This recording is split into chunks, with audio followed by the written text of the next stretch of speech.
জনতা উচ্চ বিদ্যালয় মোপল্লাতে শিক্ষার মান উন্নয়ন ও অগ্রগতির লক্ষ্যে বিদ্যালয় প্রাঙ্গণে অভিভাবক সম্মেলন। বিশেষ প্রতিনিধি মোহাম্মদ শাহাবুদ্দিনের রিপোর্টে বিস্তারিত।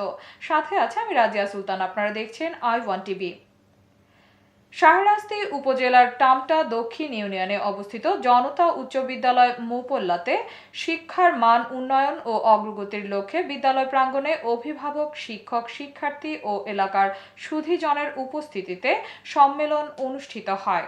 অনুষ্ঠানে সভাপতিত্ব করেন বিদ্যালয়ের প্রধান শিক্ষক মাসুদ আলম।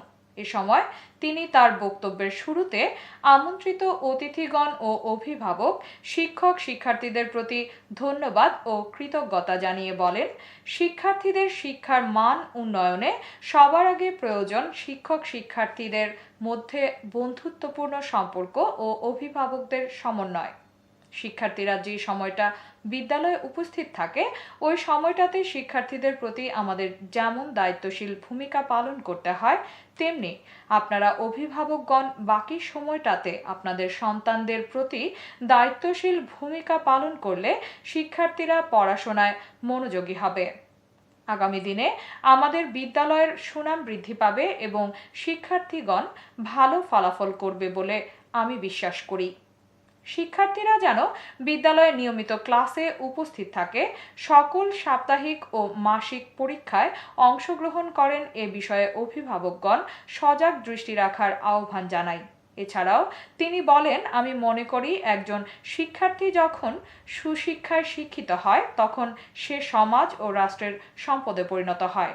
অনুষ্ঠানে বিদ্যালয়ের অ্যাডহক কমিটির অভিভাবক সদস্য মিজানুর রহমান পলাশ বলেন, বিদ্যালয়ের সুনাম অক্ষুণ্ণ রাখতে আমি সর্বদা আপনাদের সহযোগিতা কামনা করছি। যে কোনো শিক্ষা প্রতিষ্ঠানের সুনাম বৃদ্ধি ও শিক্ষার মান উন্নয়নে অভিভাবক এবং এলাকার গুণীজনদের এগিয়ে আসতে হবে।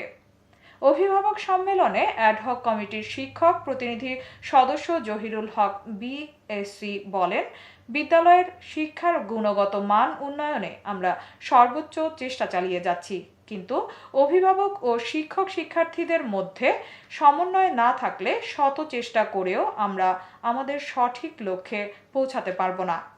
তাই বিদ্যালয়ের শিক্ষার গুণগত মান উন্নয়ন ও অগ্রগতির ক্ষেত্রে অভিভাবক ও স্থানীয় সুধীজনের গুরুত্ব অপরিসীম। অনুষ্ঠানে আমন্ত্রিত অতিথিগণ তাদের বক্তব্যে আগামী দিনে বিদ্যালয়ের সুনাম বৃদ্ধি ও শিক্ষার্থীদের শিক্ষার মনোযোগী সহ কিভাবে শিক্ষার গুণগত মান উন্নয়ন করা যায় এসব দিক তুলে ধরেন এবং বিভিন্ন পরামর্শমূলক বক্তব্য প্রদান করেন। এতক্ষণ সঙ্গে থাকার জন্য ধন্যবাদ। i1 টিভির নিয়মিত আপডেট পেতে ভিজিট করুন আমাদের ওয়েবসাইট, ফেসবুক, ইনস্টাগ্রাম ও ইউটিউব চ্যানেলে।